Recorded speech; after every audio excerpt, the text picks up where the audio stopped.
think for me, one of the biggest things I've realized, especially since we've all been together and traveling as much as we have, so often we wake up in the morning and we hit the ground running. I mean, we load in and we're with people all day long and we're doing things all day long, and it's amazing.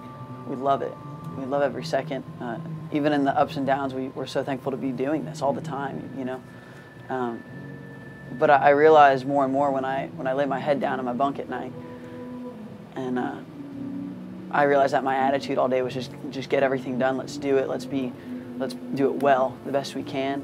And I realized that my mind has been focused on something that was all internal rather than eternal so often. And my hang-up comes from when you ask, where is the hang-up in that? It's the fact that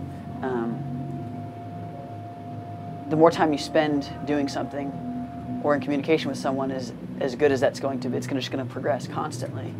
And if my mind and my action aren't always aware of that as I'm going through my day, as we're doing things, I find that it's often distracting, and then I look at it and I'm like, man, I haven't read anything, I haven't prayed, and I find more and more that when I have that realization, it's that longing in my spirit for it. And I think it goes with any addiction or anything else of the sort. I think that's one of the most prevalent that I've realized. What I would say,